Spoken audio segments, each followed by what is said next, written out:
Okay, the meeting will then be officially called to order. Please stand as Trustee Corinne Saldana leads us in the invocations and pledges. Almighty and merciful God, we ask your guidance and blessings upon this board, students, parents, patrons, teachers, and administrators as we are assembled here this evening in the common pursuit of this great nation's wealth, our children. Amen. Amen. I pledge allegiance to the flag of the United States of America and to the republic for which it stands, one nation, under God, indivisible, with liberty and justice for all. Honor the Texas flag. Pledge allegiance to thee, Texas, one state, under God, one and indivisible. Okay, good evening. I'd like to introduce a couple people that are here with us tonight. We have a Cub Scout, Dallas, Boy Scout. I'm sorry. Okay, so I'm sorry. I didn't have any Boy Scouts in my family, but thank you for that. Please stand. We welcome you here today. And this meeting might be long, and I know you might have homework to do, so if you need to leave early, please feel free to get up and do so, okay? Okay. Where are you from? I'm Dallas Nelson. I'm a first class scout working towards my eagle. And I go to TMI Episcopal. Oh, well, very good. Well, we're glad to have you with us. Thank you. And somebody else we have in the audience who I know that I've spoken with her and she's spoken to some of our staff, Laura Derlick. And she is working on her certification as a nurse or license as a nurse practitioner. She has 2 children that go to Ellison Elementary School. So we welcome you here tonight. And we have some recognitions too, and we'll get to y'all in a few minutes. The first item on the agenda is School First. Dr. Barajas. Thank you.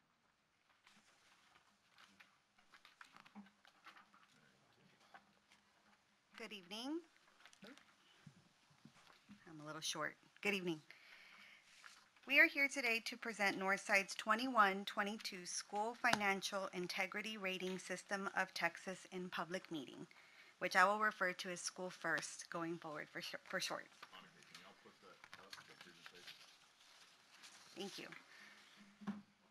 So we'll begin first with the objectives of the School First rating. It is to assess quality of financial management, measure and report financial resources for direct instructional purposes, evaluate quality in financial management decisions, and openly report results to the general public. And so I will say that this information is based on the financial data for fiscal year 2020-2021. So it's a rating for 21-22, but it's based on financial data for 2021. And we did put in the paper the publication date on October 2nd, the date for this hearing today. Thank you. The School First rating is based on a combination of scores. There are 20 financial indicators, and they are ranked or scored in several different ways. There's numerical ranking, 1 through 10. There's yes or no responses, or ceiling pass. So it's basically some questions are yes, you pass, or no, you fail, or they actually have a score. And at the images below, they will on this slide, they show you if you score 90 to 100, you receive an A, superior achievement. And then depending on some of the indicators, the maximum points you can receive depending on what you scored on those indicators. So Northside ISD earned a rating of A, or superior achievement, with an overall score of 96 out of 100, and that is for the 20th year in a row. Yay. Yay! Deserves a clap.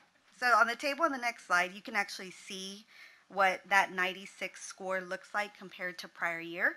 And so you can see on each indicator We scored exactly the same as the previous year with a final score of 96 for our A rating. The only indicator that we did not score the maximum points was on indicator 11, which we explain on the next slide, which it compares our assets and liabilities and our ability to pay off debt, and the indicator is a mathematical indicator and does not factor in such items such as age of assets, nor does it factor in unique nature and why a district is incurring long-term debt. And of course, we have a great bond management program, and we do have a lot of long-term debt, and so we do get a reduction in a score, but overall still receive an A rating. The full management report will be made available online tomorrow, and we have copies that we distributed, and we can always get more copies if needed. And that will be it. That completes the presentation. Thank you. Thank you. This is not any different than we've had in the past. It's always that same indicator because of our growth in our school district, and we incur more debt regarding bonds. Is this on for not approval? It's just Right? public hearing session. Okay. Did you want to say something, Dr. Woods? No, I don't know why I did that. I think you said it well. That is the only indicator where we don't maximize the points. That's been traditionally the case in the past, again, because of decades of rapid growth in the school district, and that will likely be the case in the future as well. But a 96 out of 100 is pretty good grade. So thank you all. Appreciate what you do. All right. Next item on the agenda is superintendent's report. Dr. Woods.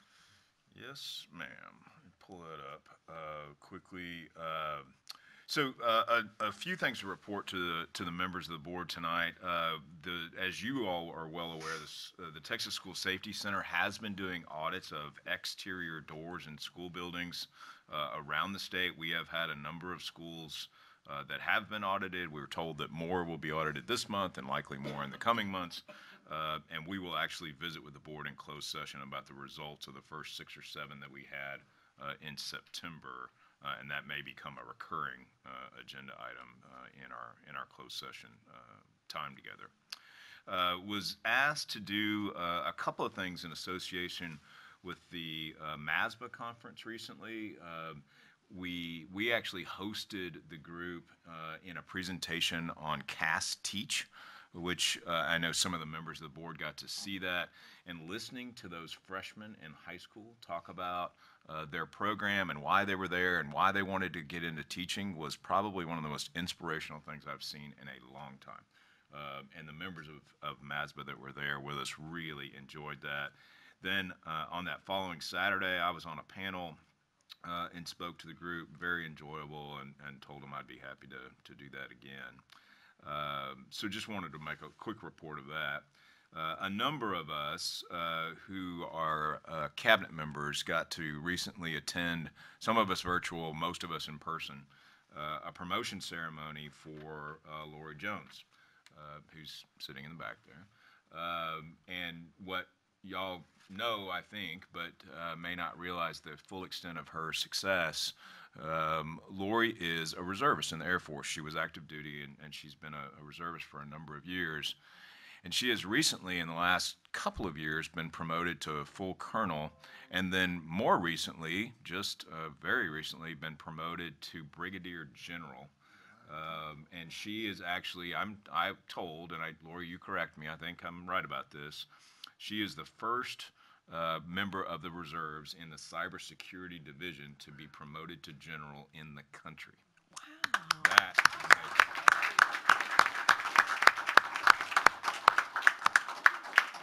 Did I get that right? Congratulations. All right, good. The ceremony was beautiful, full of military tradition, as you might expect.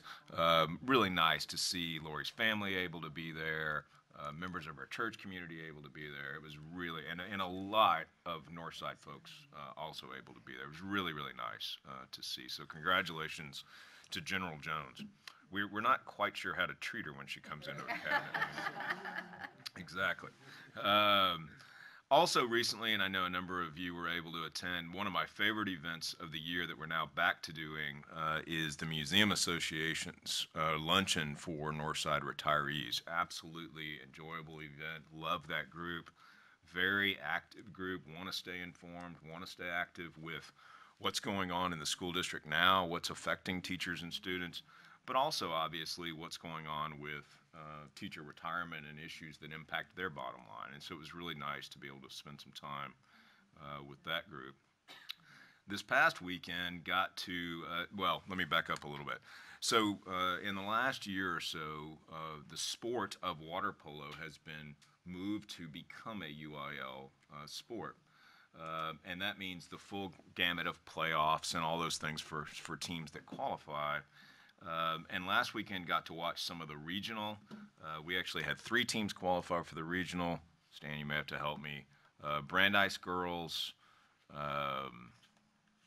Brennan girls, Clark boys. There you go. I actually got it.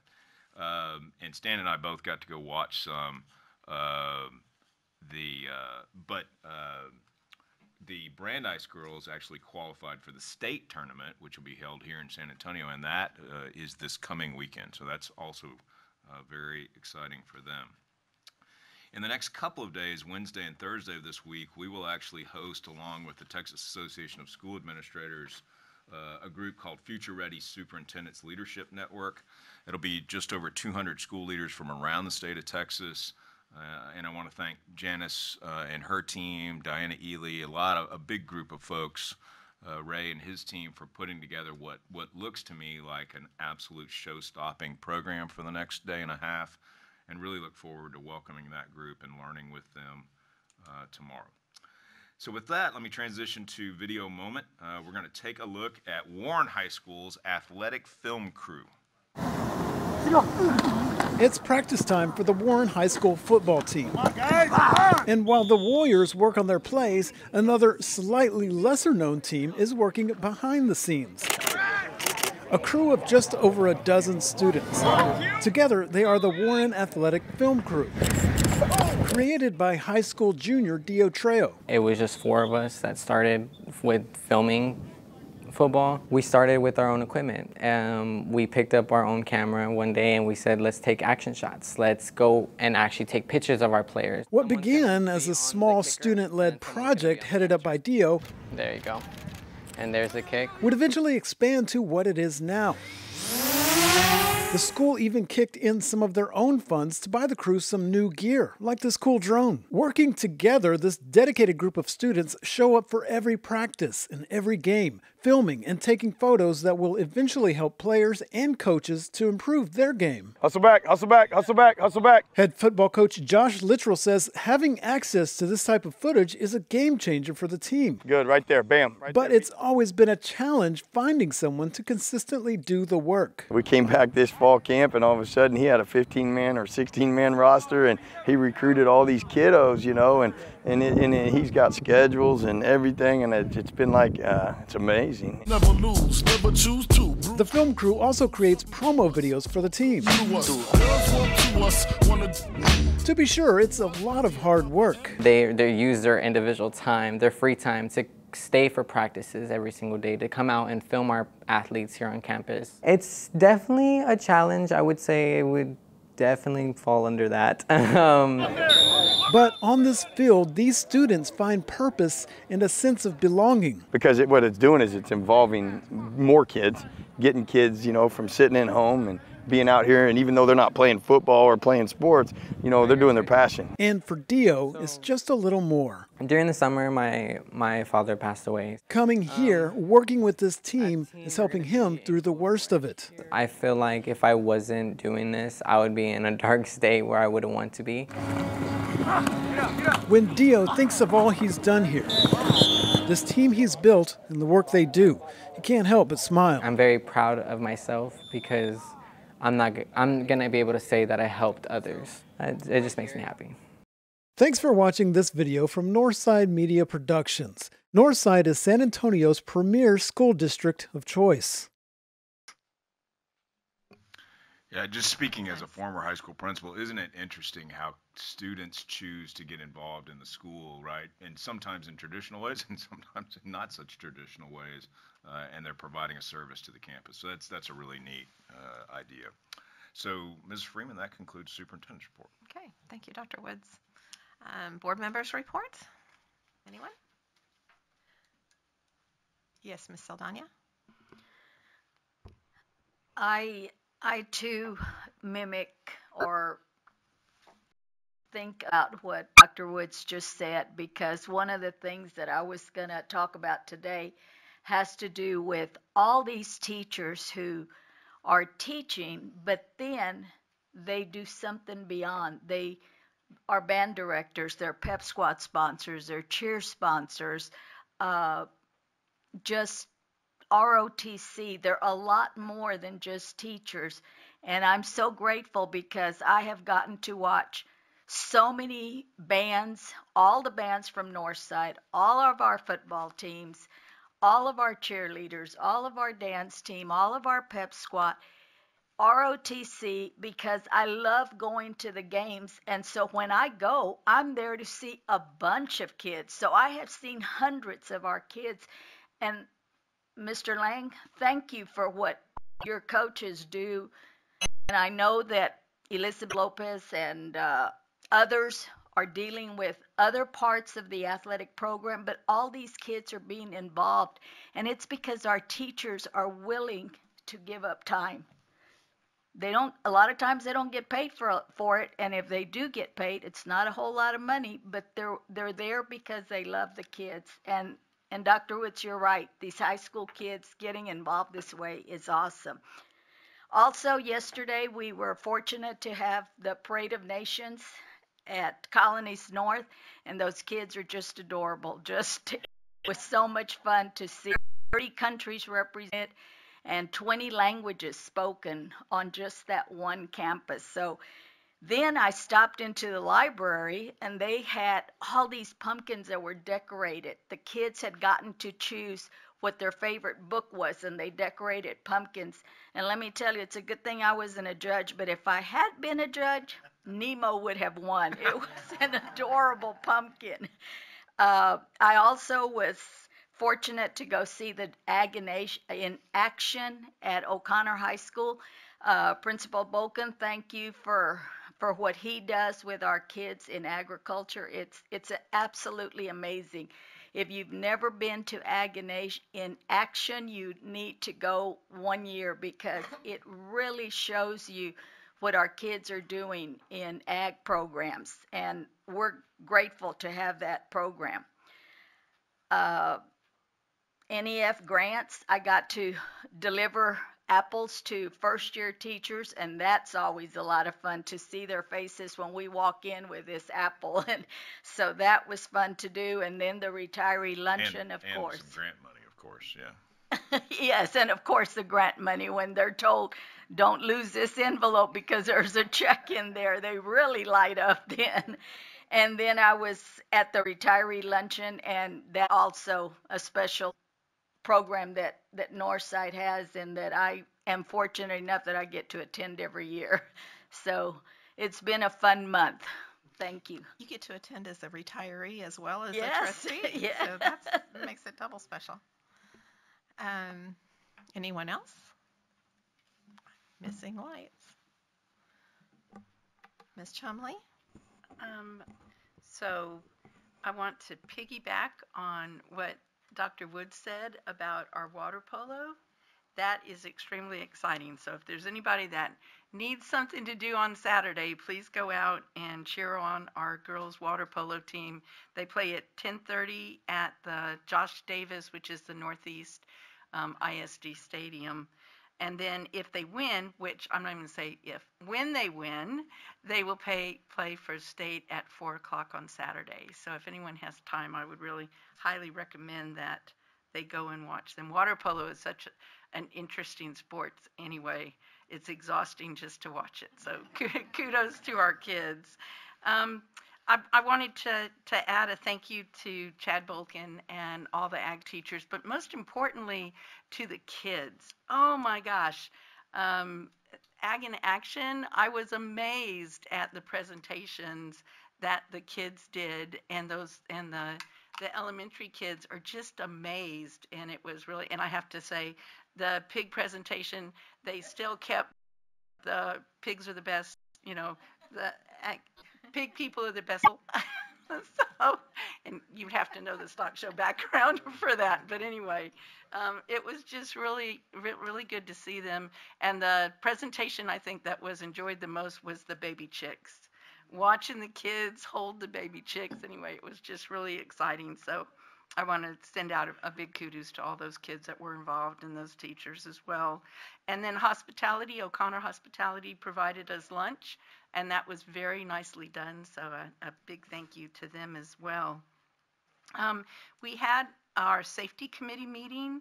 So the district has a district safety committee, and there are 2 trustees that sit on that, and that's Ms. Freeman and myself, and Mr. Galindo leads it, and then Diana Ely helped facilitate it as well.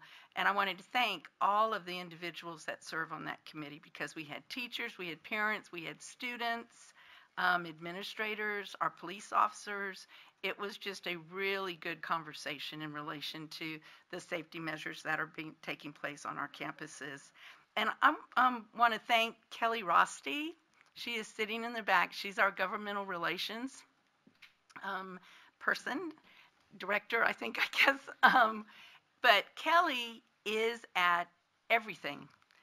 I was talking to her at 7:30, 8 o'clock Friday night. She was finishing up work that she was, working on in relation to Leon Valley. And just, I was at a fundraiser for one of our state senators, and Kelly was there representing Northside. Kelly, thank you, because your job goes way outside the normal 8 to 5 Monday through Friday. And so I appreciate the time that you're putting into this position, and the great job you're doing too. Everyone looks to you and talks to you, and I think it's going to be a real help for Dr. Woods to have you during this next legislative session. And then that pretty much was everything, other than, Corinne, what I've really enjoyed too at our football games is I love the bands and I love the football players. I mean, they never quit. But I've really enjoyed the different things they've been doing with the dance teams. We had teachers that were dancing with the dance team. We had fathers, and that is so much fun. Fathers that were dancing with the dance teams. But I really like that whole feel, because that is a time when you get to see so many kids that are participating, and they're ours, and they're participating though. Those are the things that I would really love to see on the news outside of some of these other things. Anyway, that's it. But thank you. Thank you, Ms. Chumley. Mr. Lopez? Thank you, Karen. I'm piggybacking off of Melissa and Corinne, having to do with the band. About 2 weeks ago, I went to the UIL competition for Northside, and it was for our bands. And all of the bands were competing and showing their performances. And it was really good to see that how far we have really grown as a band more than anything, but it's more like the production that has grown. Our bands have grown to where they have flag teams, they have dancers, they've got a lot of set design going in. So the amount of time that our bands are putting into these activities and these events is really great to see, and I'm excited. In this past UIL competition here at Ferris Stadium, all our bands received a number 1. I think it's called a 1. So that was like the best, the highest rating they can get. And so from then on, now they're going to go into their separate or to other sections and compete on with other schools and other districts. So want to wish them, James Machoka, all our band directors from all our high schools, they did a great job in preparing our students. And in fact, one of the judges, I didn't talk to him, I didn't say anything to him, but he told me, he goes, "Hey, you sit on the board, right?" And I said, "Yes, sir." And he goes, "I don't know what happened." He goes, "But when I saw the bands a couple of weeks ago, I was looking at them and I was like, wow, that's interesting." He goes, from 2 weeks ago to now, they made a big improvement. And so he goes, I just want to say that our band instructors are doing a great job in working with the kids and getting them motivated and excited and prepared for their competition. So that was really neat to see that and to hear that. So just wanted to share that on with you guys and let you know that our bands are doing a great job. And and Stan, as usual, thank you for the facility, for letting us use the facility for bands. It's always great to have that and cooperation with that. One more thing I'd like to share, and just to kind of give you a little history. A long time ago, a while back, I don't know how many years ago it was, but a middle school teacher had a vision of donating and giving back to the community, and she was a dance teacher in one of our middle school programs. And so, along with some collaboration, they were able to put together a what they call a thrill a mill. And the thrill a mill is kind of like a Halloween type event, and it's basically celebrating the I can't remember the name of the song, but by Michael Jackson, and they just Thriller. Yeah, I couldn't remember. Yeah, there it is. I just went blank. So yeah, just went blank. So long story short, this has been going on for years. They had it at some of our campuses, and then they grew to the San Antonio Food Bank, and it's grown to where it's now at Northside Stadium, Gus Stadium, and it has to do we have to do it in 2 days because they're using all our middle schools to get together, and the kids dress up, they come out, they dance the song. In fact, they have a Michael Jackson look-alike there to lead the group. So if you are interested in going and getting into the holidays, into the Halloween season, go out there and look at it and see the kids and see how much fun they have. And then take a canned good. It's tomorrow's. Today it started today, and then it's tomorrow at 6 o'clock, 6:30. I said 6, but yeah. So so that's at Gus Stadium. So you take a canned good and it benefits the community. And this has been going on by one teacher's vision to give back to the community through dance. So wanted to give her a shout out. I can't remember the name, but just wanted to let you know that that was great. So thank you so much. Thank you, Mr. Lopez. Anyone else? Dr. Harrell? Thank you. Speaking of that time period in history, the Founders Day theme this year will be, it's going to be celebrated at John Marshall High School. So, Melissa, you and I will feel very much at home. And they're looking for any kind of swag from the 60s and 70s from John Marshall. And so, I'm calling my brothers and sisters, and, we need letter jackets, we need helmets, we need all kinds of stuff, but we need the board and the superintendent to dress up for that evening in period dress as well. So get your bell bottoms, and you know what? I just raced in, so well, I'll get you the date. But it's January, February. We still got a little bit of time. February is usually around like Valentine's Day ish. Anyway, I said, yeah, I've got the board on this, go-go boots and everything, right? So we'll have lots of fun, but they've already got the songs. James has the songs picked out, and the kids are already learning them, and everybody on this board will know the words to the songs. So that'll be a great thing. I do want to thank Clark Library had Mo, a therapy dog, there a few weeks ago, and it was "We Need Mo Voters." And so the kids were signing up, filling out voters registration cards, and loving on a dog. I swear to goodness, the dog is at this huge, lovable, just kind of not lackadaisical, but just like floppy, sweetheart dog. And the kids kept coming in, and then teachers came in, and everybody's loving on Mo. So don't forget, early voting started yesterday, and we have a couple weeks of that before the general. But the lines have been, I voted yesterday, and it was nice and easy, and nice people in line. So, and then I wanted to thank Dr. Kimberly Ridgely. She's our executive director for the Whole Child Department, and I love that name of the Whole Child.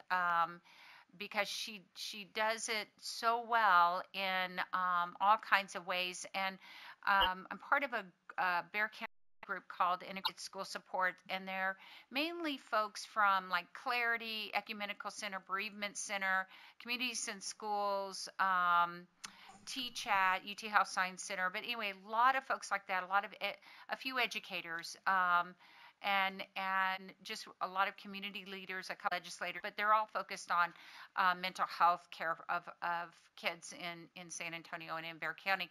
But long story short, each month we've been meeting and having a different school district present what's going on in schools related to mental health and also social emotional initiatives. And Kim, we saved the best to last, and she presented last week and was phenomenal. And everyone was very appreciative. There must have been 35 or 40 people at that meeting, and really just very grateful for all the work that our counselors, our school psychologists, our parent liaisons, our family specialists, our teachers, everybody are doing with helping our kids, right, with the whole childness. So, but hats off to Kim Ridgely and her department. I was really proud. And so, anyway, that's it for now. So thank you. Thank you, Dr. Harrell. Mr. Blunt. Good. Just two items for me. First one, I do want to admit, I tried water polo once. Never again. Anyway, so I admire and looking forward to that state championship.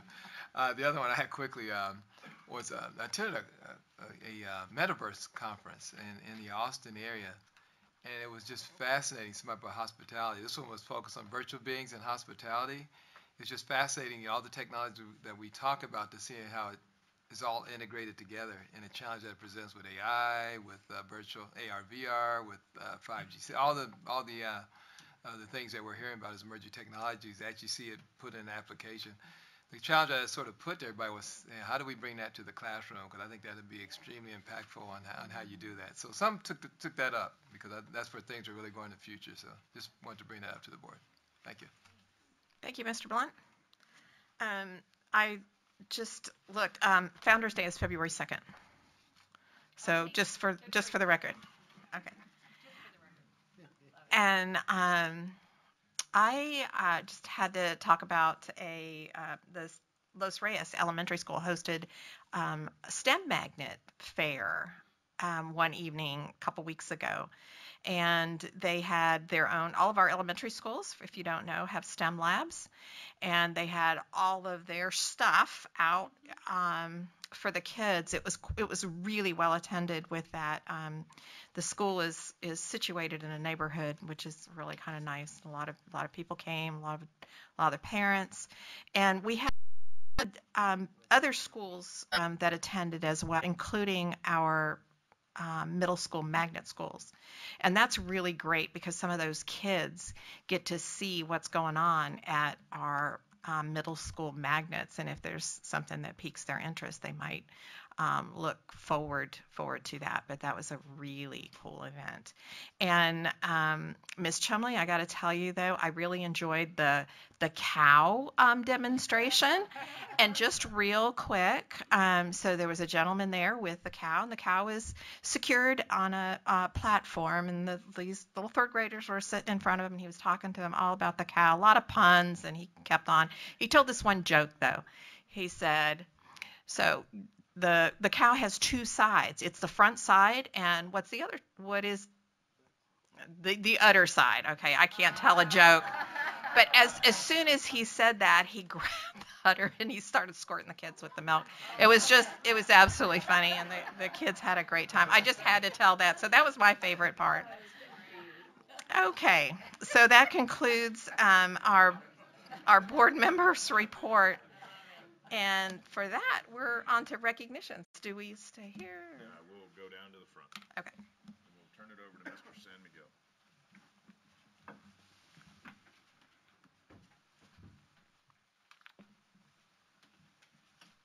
Thank you, Ms. Freeman. As you make your way down to the floor, let me introduce this particular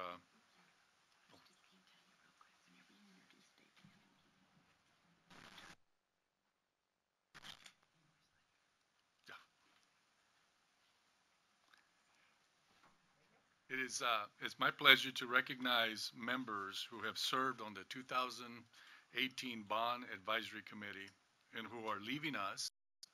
Some are leaving, some will probably back. Because we have completed the majority of the 2018 bond program, or the projects within the bond. These individuals represent the community at large to provide oversight and transparency and serve in an advisory role to the board and to the superintendent.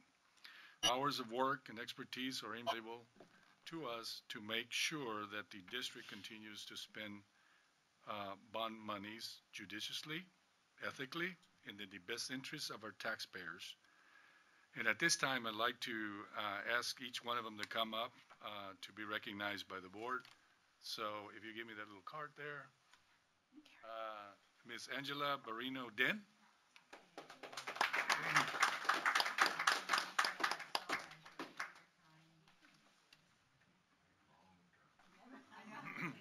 Mr. Chip Conklin.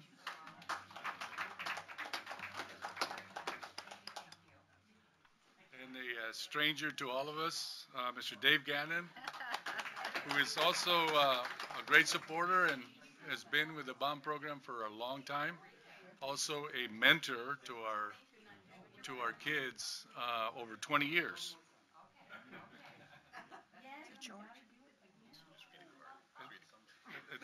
And some may know Mr. George Hickman.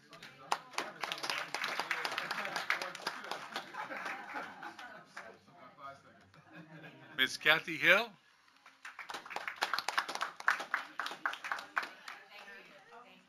Ms. Phyllis McMillan. Mr. Jesus Mejia.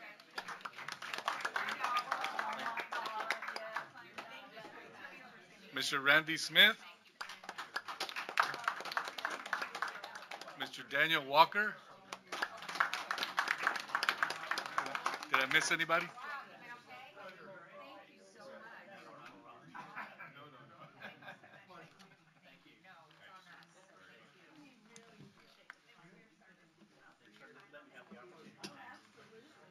Is that right? Thank you so much for the time you put into it. And Randy, it just helps us to have better eyes on it too. Thank you.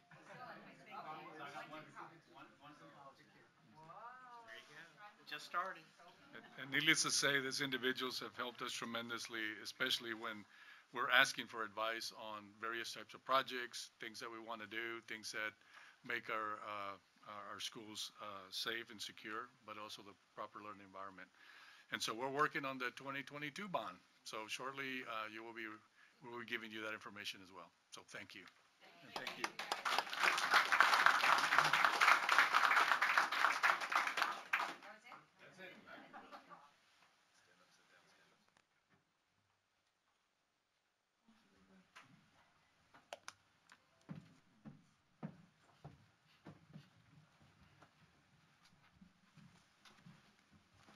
Oh, I'm sorry.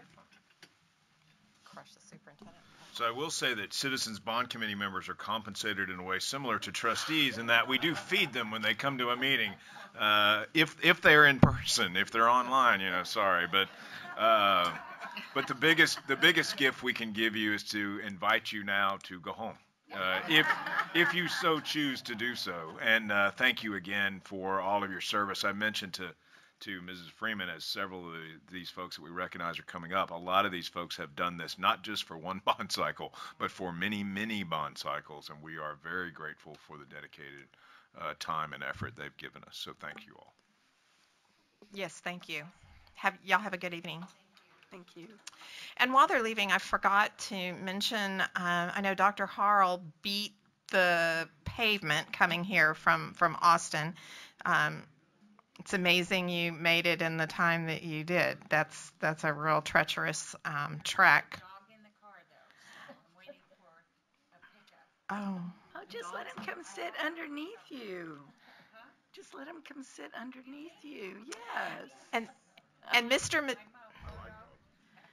Medina is on his way too. He's I don't know if many of you know, but he's the administrator at Southwest ISD, and he had some things that came up after work.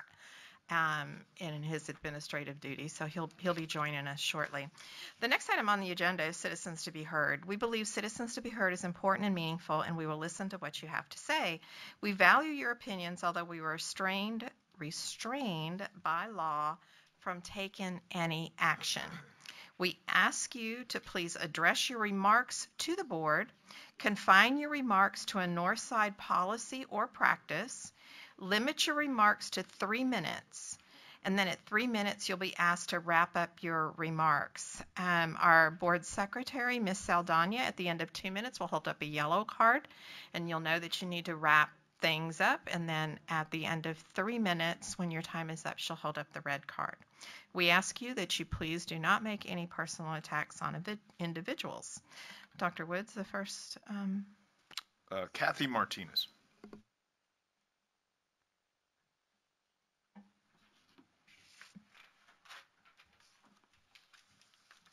Hello, good evening. Okay, so I'm going to try to make this quick. I had a lot to say, but I have 3 minutes. I'm sorry, is the mics on? Or you don't cheat your minutes? Hello, can you hear me better? Okay. Now we can. Just get a little closer. So I'm here today to bring up an issue that has gone on deaf ears for about 3 years now. So I'll get straight to the point. Stevens High School freshman and JV athletes who are under the athletic coordinator, Anthony Boykin, not allowed to participate in the pink out game. I did speak with Coach Boykin to get the why behind this reasoning, and he basically stated to me that JV football players and freshman football players have to earn that right to wear pink for a pink out game. And the way to earning that right is by playing at the varsity level. I also had a meeting with Principal Pertel, explaining the frustration of the parents and the unfairness to these boys. The message was relayed that Mr. Boykins is the team coach and he can pretty much decide for the football program. So the only group in Stevens High School that cannot participate in the game and the pink out game is freshman and JV football players. Every other sport in that high school can participate. We have JV cheerleaders at the football game wearing pink, and the boys on the field are not wearing pink. So, these boys work as hard as varsity. They arrive at school an hour early for football, practice during school, practice after school. They have homework. Some of these boys have part-time jobs. Saturday morning games, they are at the school at 6 a.m. They fundraise, contribute money into the athletic fund that is also being utilized by the varsity team. And you have one person deciding to segregate these boys because of their athletic ability on not being able to play at the varsity level. These boys have shown dedication, discipline, perseverance, and commitment. And all we are asking is for these boys to be treated fairly and participate in the pink out game. This issue has been brought up to the athletic department, and for the past 2 years, we have been relayed the same message, that their hands are tied and cannot do anything about it. So I'm here today humbly asking to give our parents their voice back, to let our boys know that Northside ISD sees them and is going to make the right thing, but most importantly, raising awareness for breast cancer. And in my part as a parent, I knew that JV freshman players were not going to be purchasing any pink gear because they're not allowed to wear it. So what I did was I purchased these pink armbands, put little breast cancer stickers on them, and I passed them out after the pink out game. So again, that is my ask from the players and from the parents at Stevens High School. Thank you. Interestingly, we have our. Can you tell me what day pink out? What day is that celebrated, or what week? Our pink out game, because every high school has their own pink out day, okay. pink out game day. Right. So our pink out game day was the beginning of October. I want to say it was October the 4th, if I'm not mistaken. But again, our boys are not allowed, and if they wear pink to a pink out game, they will not play that game. Okay. Thank you. Ms. Chumley? Okay, so help me make sure I understand what you're talking about. So on our campuses, We have, because I know the varsity players wear pink in their the stadiums. So on other campuses, but not Stevens, the freshmen and the JV, when they play at that specific time, they're wearing pink. It could be, I know I've seen them wear pink socks. I've seen them wear pink shoes. I've seen them have, At Stevens High School, they're not allowed to but wear at pink Stevens, it's just the JV football and the freshman football. Or not allowed to wear Not pink. allowed. And not even a pink mouth guard. If they wear a pink mouth guard, they will sit out for the game. Okay, thank you. Thank you for clarifying that. Next, Dr. Woods. Jaden Thornton Murray.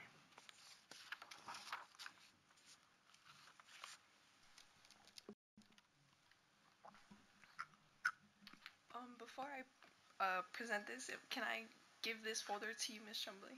Yes.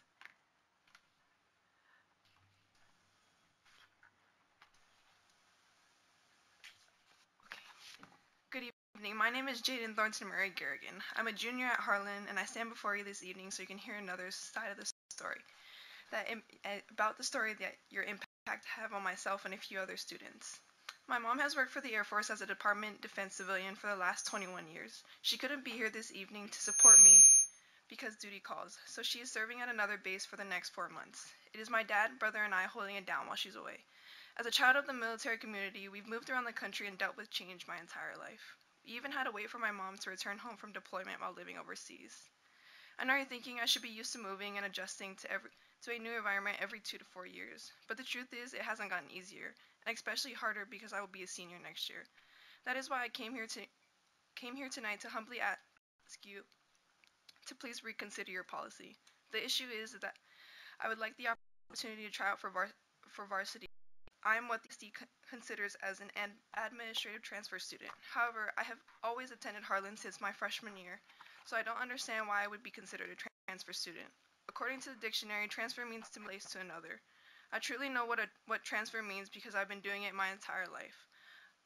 This honestly feels like I'm being punished for standing up for myself and requesting to stay at Harlan because I just couldn't do one more move. It would have been my 8th school, adding to all the stress that I'm already dealing with. I've been diagnosed with depression and anxiety. There are days that I'm unmotivated to do anything, let alone get out of bed. The one thing that has helped me cope with it all is my love of basketball. I played on the JV team last year. According to UIL, if I have been in my school for 1 year, I should be eligible to play. As a student that has attended Harlan since 2020, and as a junior, I should have the opportunity to try out for varsity. However, due to your policy, that opportunity has been unjustly taken away from me. Why is that? I did not transfer schools. I've always been here at Harlan since my freshman year. Haven't we suffered enough all student athletes to make it on the varsity team to compete at the highest level? This was my goal and why I worked hard all summer to be afforded this chance. Just before moving here in the middle of my freshman year, I was failing, but the environment I'm in at Harlan, being surrounded by supportive teachers, counselors, coaches, and my friends, I'm finally discovering my drive and purpose in life. It took long years to get here, and in less than another 2 years, I'll have to adjust to college. We are already dealing with so much with college recruiting, keeping up with our grades, and so much more. This is another added stressor in my life. Please reconsider your policy and review each case individually. It may seem like an insignificant decision to you, but what you determine to only impact my high school and college years, but also alter the rest of my life. I pray you do what's right. Thank you for your time. Thank you. Jaden, let your mom know that. I'll get that to Deputy Superintendent Galindo. Thank you. You're welcome. All right. Okay. Next item on the agenda is consent agenda. Is there a motion? I move that we approve the consent. We have a motion and a second to approve the consent agenda as in the board packet. Any questions, discussion? All those in favor, please signify by saying aye. Aye. All those opposed, same sign. Motion carries. Okay, thank you. Next item on the agenda is under curriculum and instruction, EIAA local first reading. Yes, thank you, President Freeman. This is a policy that's been brought forward to you multiple times the last several years, and it deals with semester exam exemptions. The last time we brought this policy to you, I believe, was January of last year. We had the COVID upswing with a lot of students who were impacted by that. So the policy that you approved last year was instituting the 3 absences or less to qualify for exemptions, to have that start in March as opposed to January. So basically what this policy or this first reading is putting the policy back to where it was prior to the COVID upswing. Okay. This is first reading. Yeah. Gerald? Mr. Lopez? Janice, on this policy, one of the things that I had noticed, and I wasn't sure if this policy affects what occurred. So this past semester, grades went out, and certain campuses or students were not able to participate because of the grading system, and so then in turn it affected the participants in activities like extracurricular activities. Sure. Does this affect any of those changes? It's not So related it to won't that. be related to that? That's Okay, I actually just statutory. That's Okay. not a No local pass, no policy. play. That's because now we don't determine when we have that within the 6 weeks, and we make those. Okay. no, sir. The UIL sets that calendar, and the fact that it happens is actually in state statute. Okay. All right. I just wanted to make sure. Thank you. Appreciate it. Okay. Any other questions? This is first reading. It'll be brought back to us next board meeting for approval. So if you don't have any additional questions now, if something comes up, please talk to Dr. Jordan, and we'll be bringing it back. Wait, I do. I'm sorry. Yes, that's fine. Okay.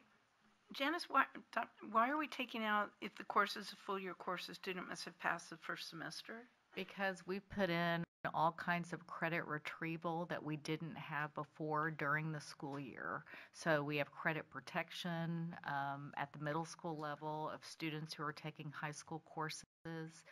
That was something we put in place a couple of years ago, where students can actually begin recovering credit after a 6 weeks period, so they don't have to wait till the end of the year. But that's something completely different than students earning the right to be exempt from their exams. What we used to have, in addition to 3 or fewer absences for the second semester, the students needed to pass the first semester to qualify for the possible exemption. This removes that, because also to give a motivation for students. So if you have a student who makes a 65 in a course the first semester, that student could conceivably pass the full year course. I know, They're using credit protection and other ways. we're talking around each other. I understand what you're saying about the credit recovery, but this is in relation to students earning the right to be exempt from an exam. Right. And so if they haven't passed the first semester, and then they do some type of recovery program, to me that's not the same as a student that first semester being able to have that exemption. That exemption is, to me, a benefit or an earned privilege for the work that they're doing. Yeah, I think and the the issue success. is you de-incentivize completely if you do that, because remember, this policy states that in the spring semester I have to have an 80 minimum, right? Which would be a massive recovery from, say, a 65 to use Dr. Jordan's in the first semester. That way, that student is still incentivized to put in the time and effort it takes in the second semester to bring that average up, in her example, 15 points, and thus earn the credit for the course, but the exemption in the spring. I think we need to, and I'll call you on it, but I need to understand, because I think that there's a whole feeling or philosophical discussion in relation to the credit redemption and some of the things that Protection. that we offer versus having a privilege for this. And Brian, I don't know. I'll call you. I'll come visit. But Sure. I'm not sure that I'm comfortable with us taking that piece out of it. It's a privilege. It's not. I don't. Remember, I'll we're use trying to another incentivize example. hard work and attendance in the spring semester. That's, if you go and ask a high school principal, they're going to And say academic that's why we deans. need this, because they want to incentivize students staying focused, continuing to try, even though they didn't do as well as they want or should have in the first semester. That's what they're trying to do, is to keep kids focused in the spring semester, Especially our seniors. especially seniors. Yes. Also true. Okay, so I'll just use this example. If I have a teacher that allows me to make up all of my work at the very end of the semester, so I don't do anything until I get to the very end, and then I do all of this blitz, 42-hour kind of blitz to get all my assignments done and turned in, versus a student that has put in that effort consistently on a daily, weekly basis to maintain that grade that they need and pass the first semester. I don't know.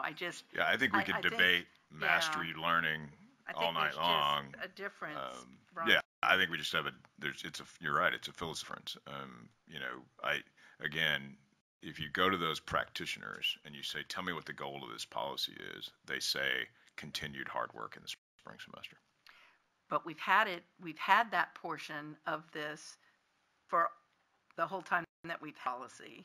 True. And so I would like to see evidence that not requiring them to pass their first semester has had a negative impact on students' initiative for the spring semester.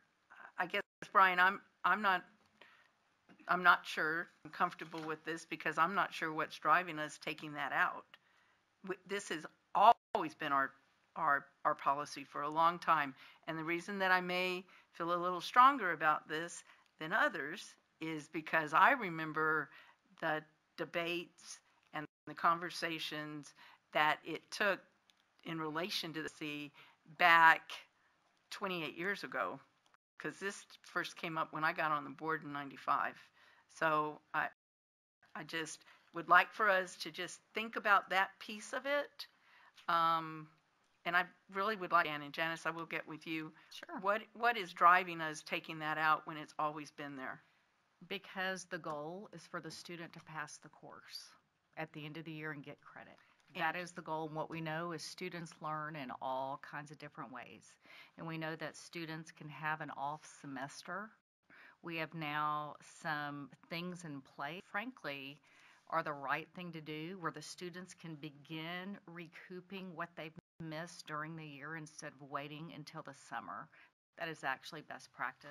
Why don't y'all visit and offline, and then we'll come back and have the conversation again. Okay. I just would like, the next time we come back, see something. Do you have, other than anecdotal, do we have any type of statistical data that would show that we think this is going to impact students' achievement?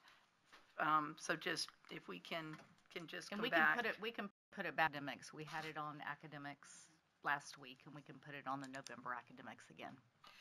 I think the issue, though, is we do have a timeline issue, because this is a spring semester policy, and obviously the closer we get to the spring semester, the time we have to communicate, right?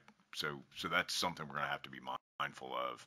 This isn't something we can just kick down the road 2 or 3 months, right? It needs something we've got to resolve, at least with regard to the attendance issue. It's something we got to resolve so that we can communicate it to high school students and families.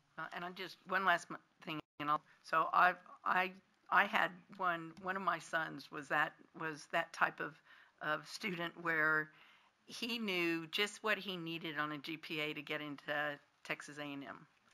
And so he would actually figure, I think he spent more time figuring out how much he didn't have to do versus just doing it to get into school.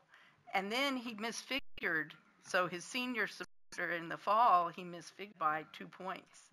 So then it became this push of, I mean, this huge amount of effort where I kept telling him, had he just done that effort all the way along, and, then we wouldn't have had this drama, his fall semester of his senior year, though he is a college professor now and very successful. So that's not to say, but I'm just saying, Brian, that. And he can still calculate math. I've seen him do it. And he can, but I just, I like that you reward a student for doing the work when they need to be doing it. We'll debate it. Okay, so let's just talk about it then. Thank you.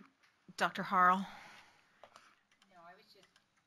I was just going to echo what Janice said. I think there's a whole spectrum of kids and their abilities, and I don't think holding and a kid who chooses to wait until January to catch up is the norm.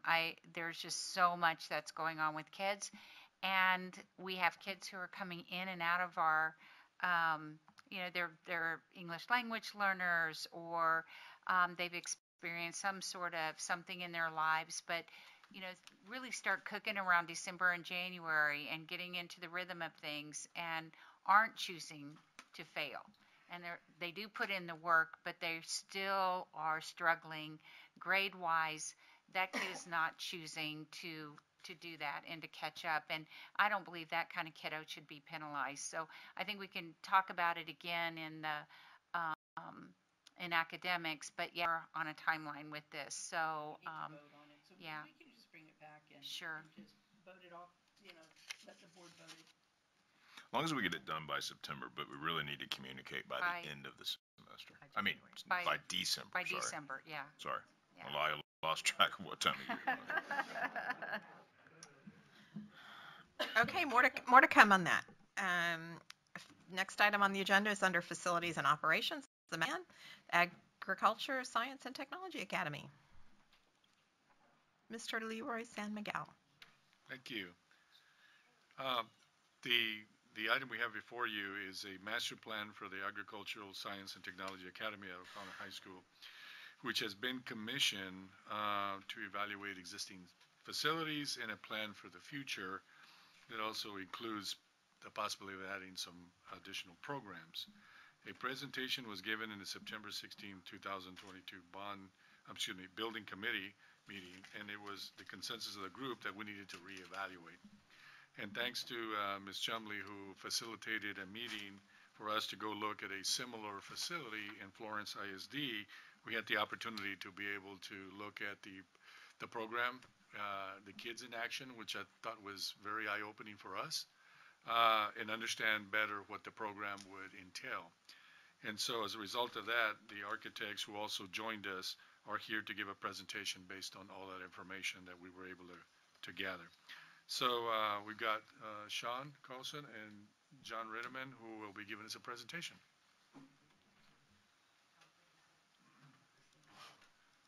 Okay, thank you. This is, of course, O'Connor. This is the overall existing site plan.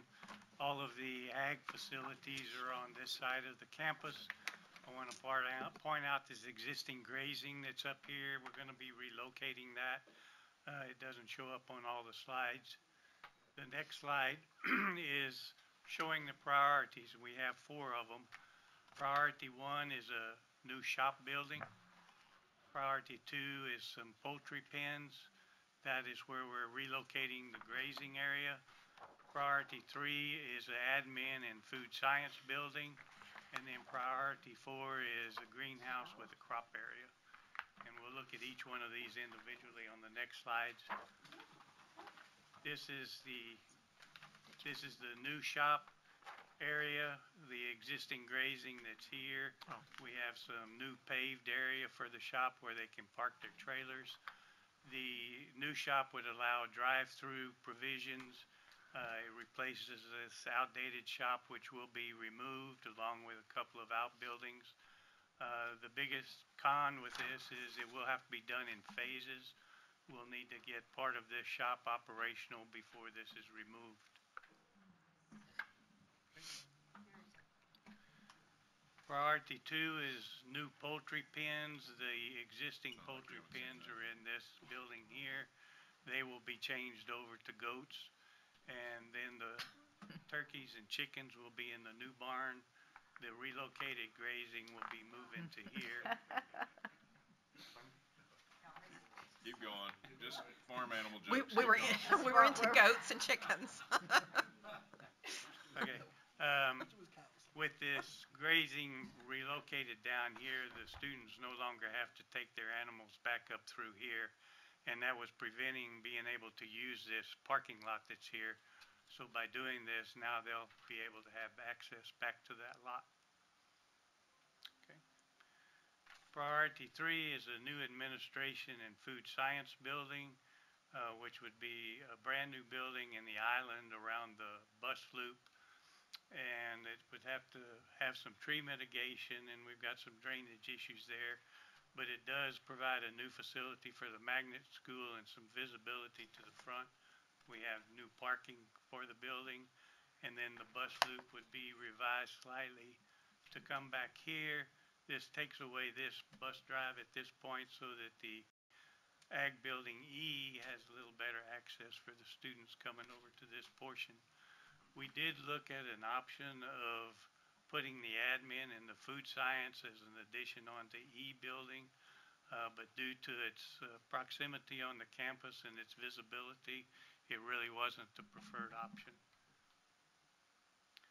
Priority 4 is a new greenhouse. It's adjacent to the existing greenhouse and a new crop area. And that's really our presentation for the master plan. So just quickly, I would say we've looked at this pretty extensively. I just want to remind the board this is a master plan, so this is not a schematic for any of the new building space or anything like that. This will be funded largely by Bond 2022.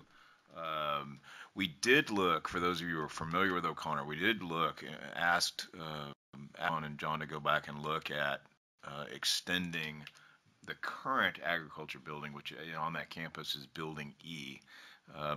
Unfortunately, when you do that, as opposed to putting the new space, which includes the administration for the school as well as the meat science lab, it gets buried very far back in the campus and very to see from any of the available parking at the campus. And so the conclusion, I think the general agreement was that putting it as shown here was the better way to go. So what we'll ask the board to take action on tonight is this master plan. Then the next step would be schematic design, where the architects go back and using the research that they're gaining from these visits to other similarly designed facilities or facilities with goals. They'll come back with a schematic that'll go through the standard process. It'll go through building committee and then obviously come to the board for review. This is one of the projects we really want to get started as quickly as possible in the new bond program. We believe there is a demand for this programming in the agriculture magnet. So that said, we'd appreciate consideration of the master plan on O'Connor Ag. Okay, thank you, Dr. Woods. This item is on the agenda for possible approval. Ms. Chumley, you want to speak on behalf of the building committee? We had a lot of discussion on this, and actually this was delayed a month because we took the time to really go back and evaluate what, where was going to be the best placement. And I want to thank Leroy and John and Sean for taking the time to actually go look at another school's facilities to get an idea of really what that program is going to look like and how the of it is and to our existing program. So I think we had a lot of discussion on it. I think and we've actually had them go back and look at another option on it as well. So I think that we're really ready to move on, and delaying it will delay the bid process and getting the program started. And I loved hearing us talk about goats and and sheep and chickens. Anyway, so I move approval of the agriculture master plan. Second. So we have a motion and a second to approve the master plan of the Ag Science and Technology Academy. Any further questions, discussions? All those in favor, please signify by saying aye. Aye. All those opposed, same sign. Motion carries. Thank y'all. Thank you, Thanks for guys. being here. Good job. Now they need to go to work. Can we ask what side the cows are on? Back left barn. Oh yeah, the yeah, udder. Okay, next item on the agenda is under business and finance. Dr. Barajas. Item number A is the first for the 2022-23 budget. We are only amending the general fund budget at this time. Debt service and child nutrition are not being touched. The expenditures are being increased by 1.7 million. A million of it is for campus carry forward adjustments as well as enrollment adjustments, and the remaining amount is to increase the budget for insurance. And you will very soon see the insurance presentation. All right.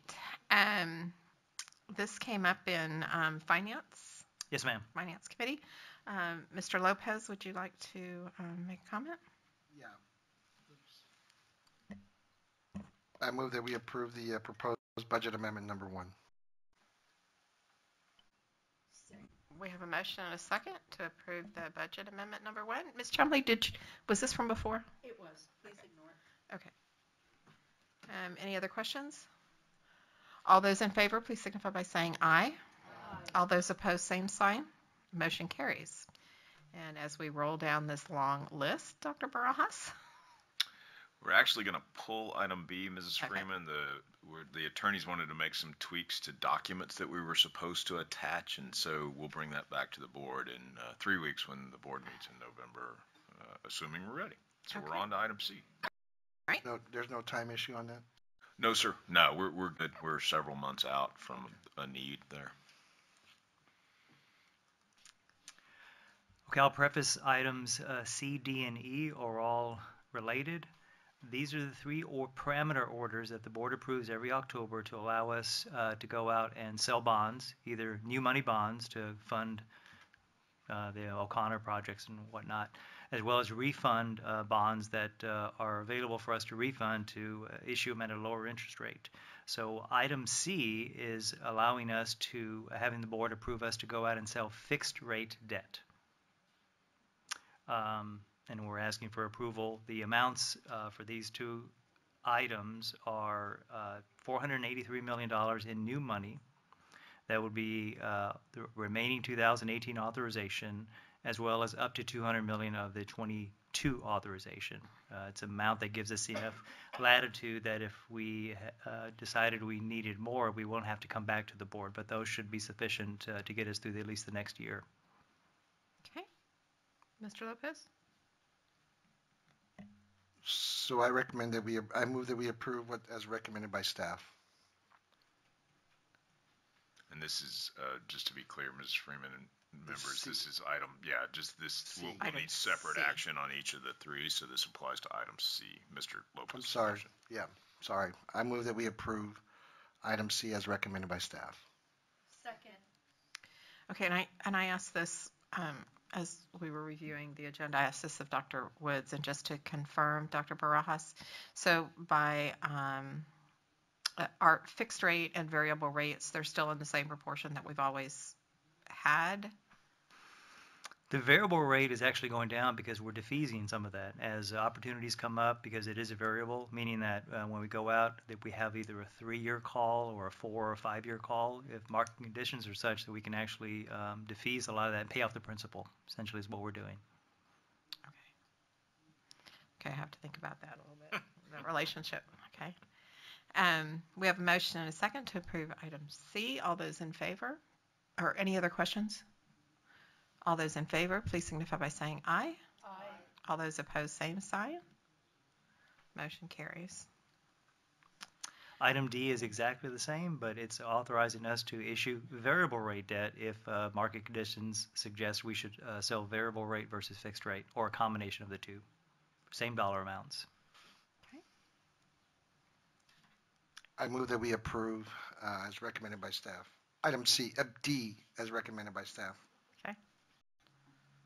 Second. Motion a second to approve item D as discussed. Any further questions? All those in favor, please signify by saying aye. Aye. All those opposed, same sign. Okay, motion carries. Next, item The last item E is an order allowing the district to remarket the 2018 variable rate debt, which will be remarketed during the summer of 2023. Meaning that its term has come up, and that will allow us to either remarket it or fix it out in a fixed rate mode or a variable rate mode. Okay. And we have talked a lot about remarketing in our policy regarding our aggressive debt management plan, and that served us well, or has served us well in the past. I know we've saved millions of dollars over several years, so I appreciate you bringing this to us and keeping on the same track. Mr. Lopez?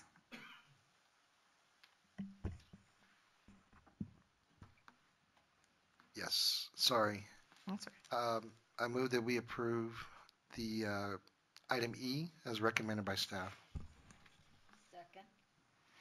We have a motion and a second to approve item E. Any discussion, comments, questions? All those in favor, please signify by saying aye. Aye. All those opposed, same sign. Okay, motion carries. And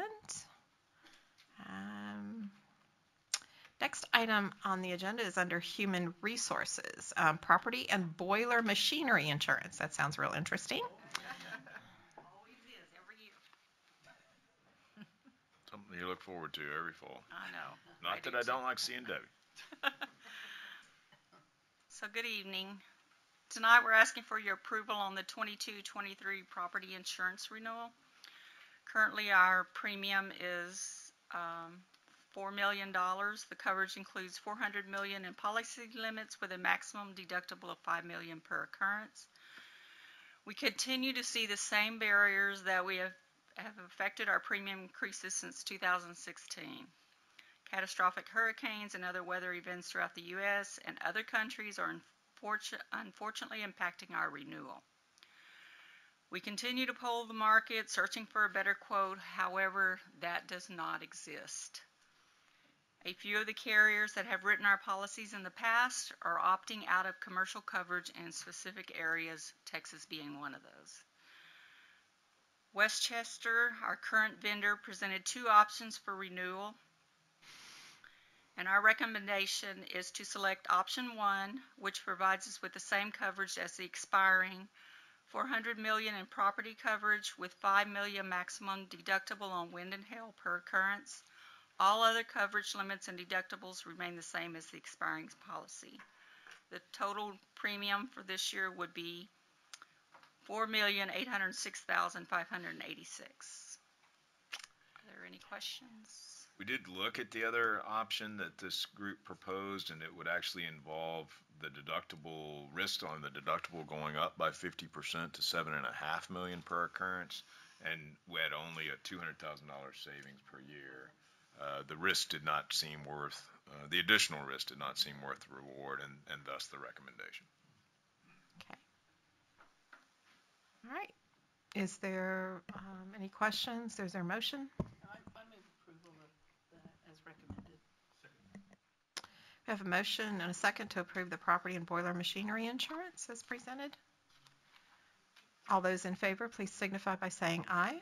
Aye. All those opposed, same sign. Motion carries. Thank you, Debbie. Thank you. And I want to thank Debbie for the research that she has done in this.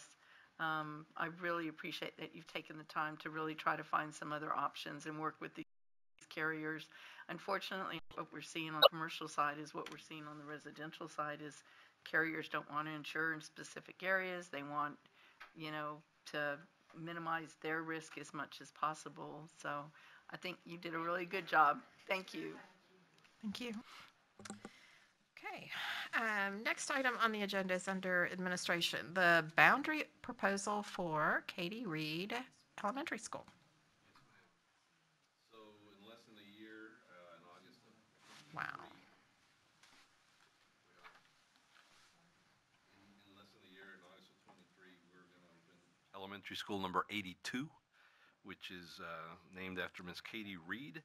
And so tonight we bring you the proposal for the attendance zone for that school. And here to present is Miss Debbie McNerney. Good evening, Ms. Freeman, Dr. Woods, and members of the board. As Ray said, we're here to discuss the proposal for Reed Elementary.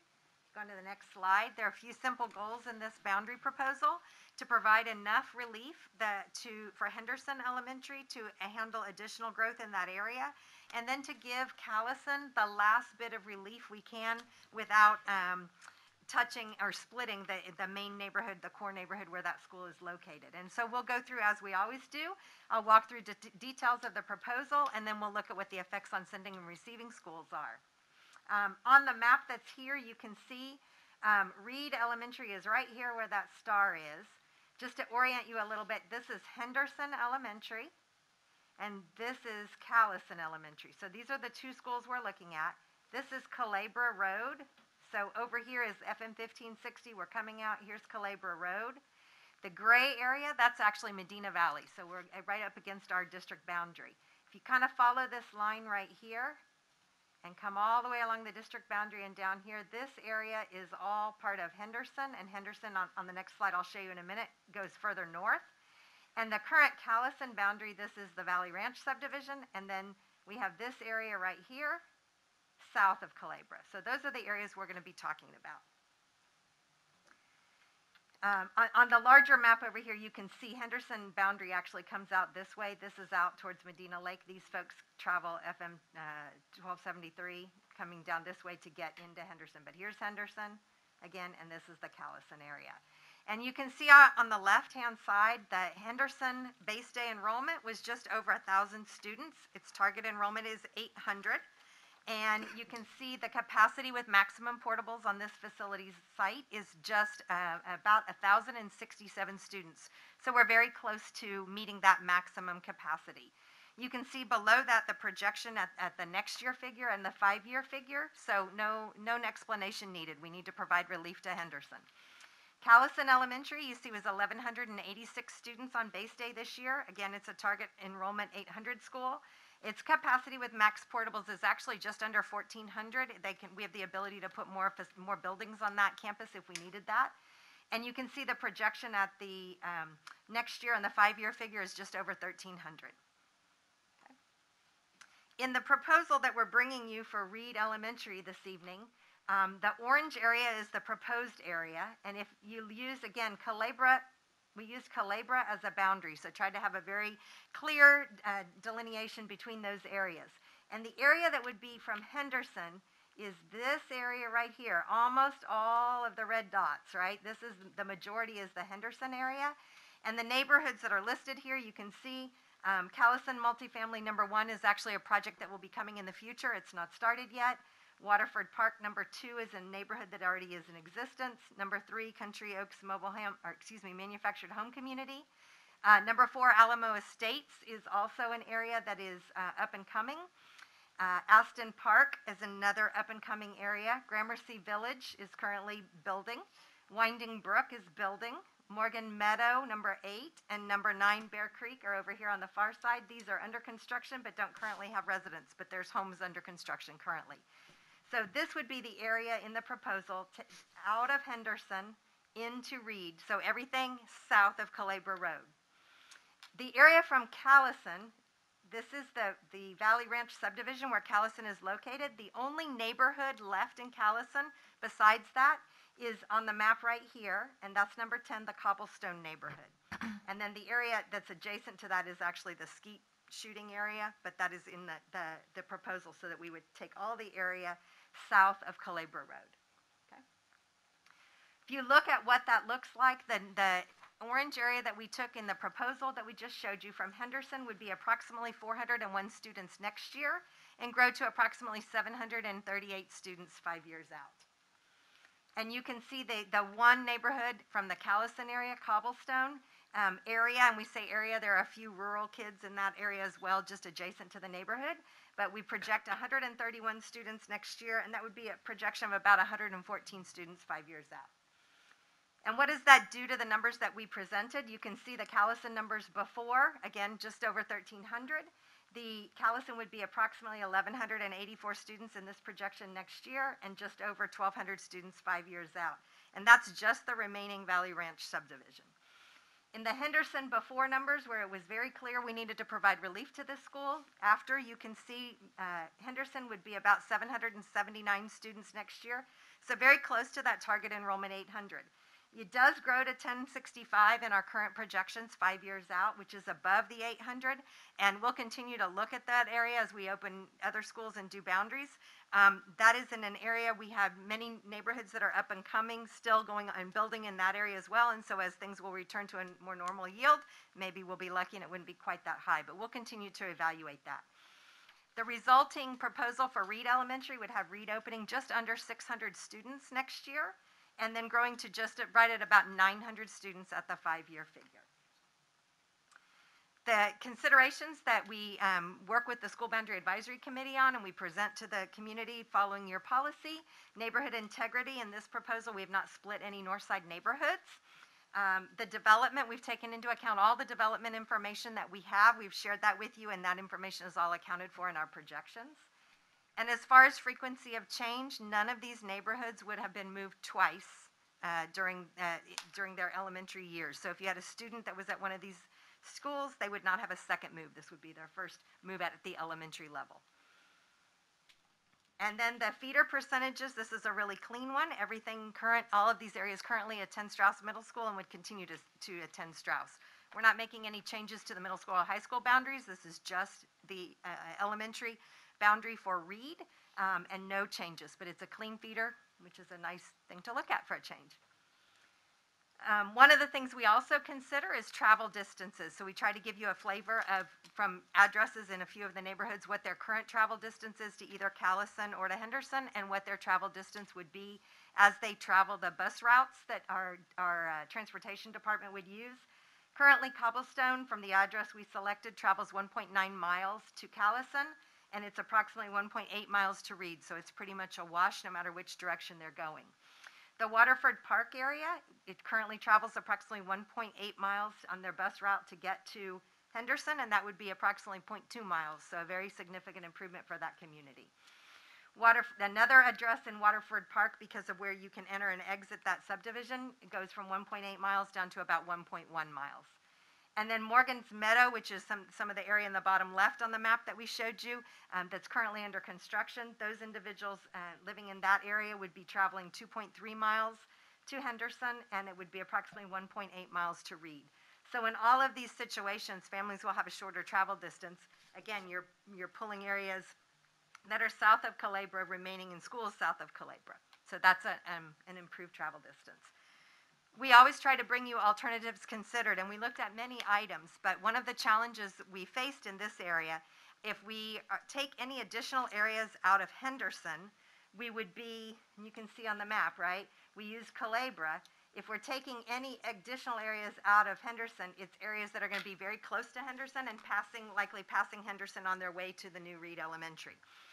And in the Callison situation, unless we want to split that subdivision, Valley Ranch, which the board's, one of the decision principles you try to have us abide by is to not split a neighborhood if possible. That's the only remaining way. We've taken everything else out of Callison Elementary in this proposal. The grandfather option per your policy, just like in all of our elementary boundary changes, any incoming 5th grade students next year will be given the option this spring during their registration to choose to remain at either Callison or at Henderson if that's their current school next year instead of attending Reed Elementary, and families would be responsible for transportation. Currently, all of the areas in this proposal that you saw in orange are eligible for transportation for a bus ride to either Henderson or Callison from their current neighborhood. The students living in the Winding Brook and Gramercy Village, those are the neighborhoods right around Reed Elementary. And so as those sidewalks are finished and as the construction moves on in those areas, transportation will confirm the availability to walk, but it is likely that as those build out, those individuals would be walkers to Reed. And the other areas, most of them will be eligible. Those that are brand new and just very close to the school, again, as sidewalks and construction are completed, transportation will evaluate that. And that concludes the presentation. There we go. Any questions? One of the cleanest ones we've had, yes. We're very proud of it. Thank In you, honor Deb. of Mrs. Reed. She's done a lot of these, right? She might appreciate that. Ms. Freeman, the plan with your approval is to share this information now with the School Boundary Advisory Committee to get them to work, and then follow that with a hearing, I believe, on December 1st, and hopefully bring back the final version for your approval in December for at the regular board meeting. Okay, thanks. This was discussed just yesterday in policy meeting at the same presentation. Great job. Second time around as well. Dr. Harrell, would you like to comment on? I think the word was it's one of the cleanest ones, so that was a resounding comment from Okay. Oh, then we'll wait for December. Yes, ma'am. No action required. I'm sorry. Oh, Ms. Chumley, I'm Oh, sorry. no, I'm good. Carol, yeah. Okay, Mr. Blunt. Said it. Well, mine's a clean question, real quick one. on Cobblestone, if I can follow, it's a pretty clear path for everybody, right? Nobody's having to go out. Monica, if you go back, can you put it back on slide 15, please? Yeah. If Cobblestone neighborhood right here is a gated neighborhood, that's the gate entrance, the main entrance is right here off Culebra, and then they have a side entrance right here off Gas Road. Right. Currently, they exit their neighborhood and go left and come into Callison. Right. They'll come into Reed. There is a unique situation in this neighborhood. They have a back gate that connects to these areas, and it is currently not an operable gate. It is a gate that is locked with a chain and a padlock. So that would be at the discretion of the HOA if they wanted to make a walking gate or change that.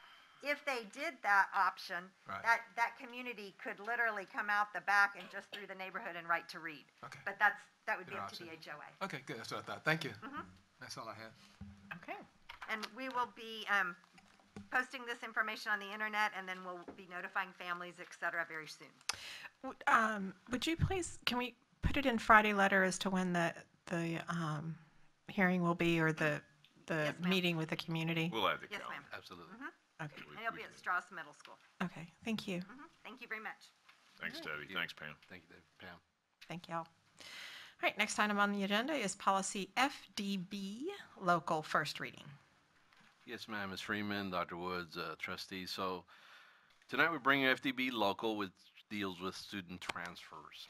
And so for especially the last few years in our effort to offer school choice, we offer a number of student transfers, program transfers, child of employee, parental choice, administrative, just to name a few. And so with over 100,000 students, 129 schools, and now 12 high schools, throw in a boundary change, and especially just recently the opening of a school, it gets rather complex, especially when it comes to eligibility, and of course us trying to maintain fairness and stay within guidelines. So all that being said, we always have all levels have special consideration and do what's best we feel for students, and there will always be extenuating circumstances. And so we work through those situations. However, one group that consistently we've heard from that it's beyond just a student, but rather a group, are military families. And so through past boundary changes and opening of schools, we've recognized and had a conversation of how for some of our families, active duty military especially, they do quite a bit of movement. And so as the discussion unfolded this last boundary, the situation came up as to should we consider an addendum to our policy specific to active duty military families. So, all that being said, FDB on page 3 of 3 is some recommended language which applies to those families.